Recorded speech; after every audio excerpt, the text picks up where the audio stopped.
Why do we have a budget built upon OBR forecasts if there's no point trusting OBR forecasts, Carl? Because some of the budget is smoke and mirrors, as we all know. Oh, okay, right, right. But your vote for Brexit was clear-eyed and clever.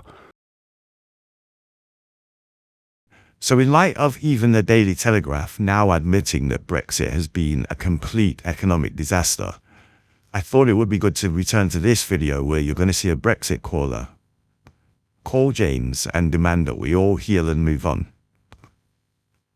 As usual with Brexit callers, they usually live in a land of fantasy and delusion. If you want to see more videos like this, hit the like and subscribe buttons, and don't forget to ring the notification bell so you never miss a video.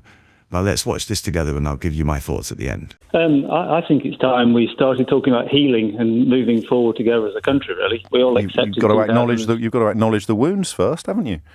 Yeah, I think we do, but also you have to acknowledge that in 2016 you can argue the rights and the wrongs of the vote, but we were given the vote and ultimately democracy prevailed. You know, whether you like the result or not. Democracy prevailed in Nazi Germany, mate. I'm allowed to think that was a... Come on, we're not in Nazi Germany, we have freedom of speech. No, the phrase democracy prevailed, focusing exclusively on that as an unalloyed good, is clearly not true. People voted for things that have not happened, which many of us explained would never happen, but they, in good faith and through no fault of their own, believed that they might. So how do we heal?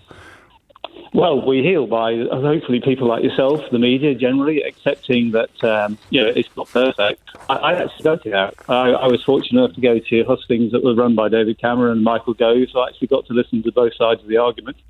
And we all accept that they weren't completely truthful, and we all accept there was a degree of arrogance. No. I'm sorry. I appreciate you're still sort of in the third state of grief, but. No, I'm not in grief, actually. Double the negative impact of the pandemic. It's not going perfectly. According to the sums, the people that do the sums that the entire budget is built on, the long-term negative impact is going to be twice as bad as the worst pandemic the world has seen in living memory. So it's not, some of this went well and some of it went badly. If you want to heal, mate, you've got to start telling the truth. I agree completely. So on a scale of 1 to 10, how badly is it going compared to how well you thought it would go when you voted for it? Well, to be honest, I thought it would be like a supertanker. You turn the wheel and it would take 5 to 8 years to turn the corner to go on a new course. So how do you feel about the fact that it's sinking? I don't think it's sinking. So you're still in denial. How can we heal if you're still in denial? I think you're making perceptions. No, I'm going by the OBR forecast that the entire budget is built on. I've explained this at some length already today, Carl. I listen. I also work in finance, so I think you have to give it an opportunity to work. Yes, they've said it's been given an opportunity to work, and the long-term negative impact will be twice as bad as COVID. I think, the problem is only history will judge, won't it? So yes. 5 years' time. So you're thinking, well, don't pay too much attention to what the OBR are saying, in which case, why do we have a budget built upon the OBR? Indeed, but equally... Now, what do you mean, indeed? It's a question. Why do we have a budget built upon OBR forecasts if there's no point trusting OBR forecasts, Carl? Because some of the budget is smoke and mirrors, as we all know. Oh, okay, right. But your vote for Brexit was clear-eyed and clever. I never said it was... I was given a choice.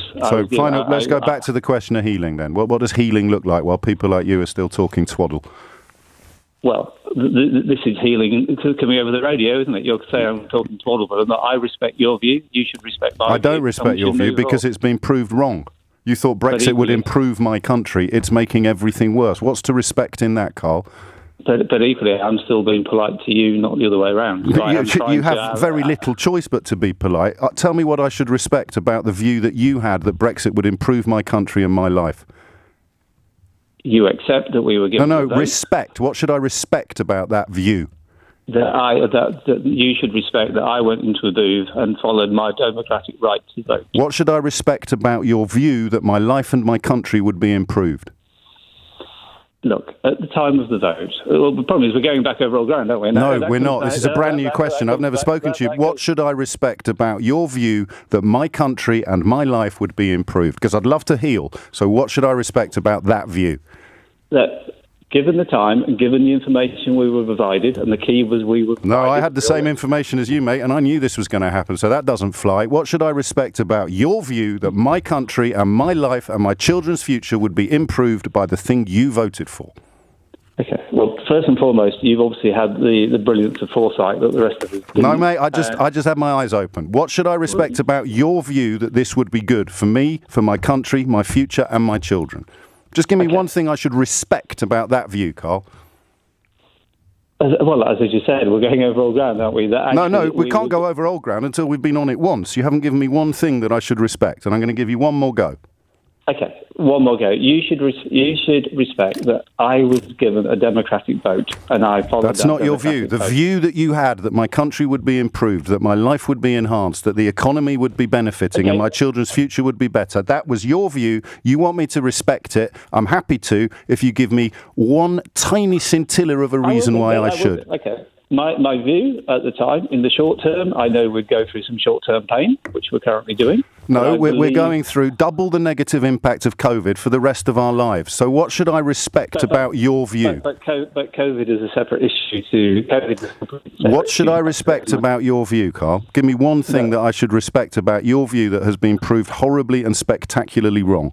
That I was prepared to take a long-term view on the outcome of this country. Yes, so have the OBR, mate. 4% damage to GDP. That's the OBR's long-term view. I'm interested in your view that you demand I respect. I want one reason why I should respect it. The very fact that we're on the radio having this conversation, that we can listen to each other, and we may finish this conversation. No, that's got nothing to do with the view you had in 2016. So just give me one reason to respect it, because I would genuinely love to. I would find it helpful and healing. Okay. Would you like to know why I voted out? No, I want to know what it was about your view that my life would get better, my country would be improved, and Brexit would be good for Britain that I should today respect. Okay. That actually we have our own sovereign parliament. There we go. Oh, no, you got me there. That's me done. Sovereignty. 1033. All right, so let's break down this masterclass in exposing denial. The caller Carl wants to talk about healing, but James knows that you can't heal a wound you refuse to acknowledge exists. He brings up the official OBR forecast that Brexit will be twice as damaging as the pandemic. But what makes this timing so brutal is that while Carl is on the radio dismissing the government's economists, the ground is literally shifting beneath his feet. The Telegraph, Brexit's biggest cheerleader, has recently published a piece admitting the truth, that it's been an unmitigated economic failure. The people who sold this ideology and who sold this ridiculous, damaging process are finally facing reality. And yet here's a voter still on the front lines defending a completely lost cause. So when James starts hammering him with the relentless question, what should I respect about your view? It's no longer just a challenge to one man, it's a challenge to the entire dying ideology.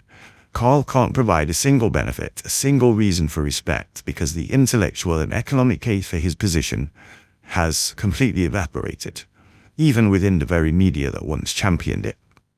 And the final answer he gives, sovereignty, is the last refuge of a failed argument, a hollow word offered up while the pound in his pocket is worth less and the country's GDP has taken a 4% hit. It's the perfect tragic end to the debate. So what are your thoughts? Let me know in the comments below, and if you enjoyed this breakdown, make sure you hit the like and subscribe button for more and ring the notification bell so you never miss a video. Thanks for watching.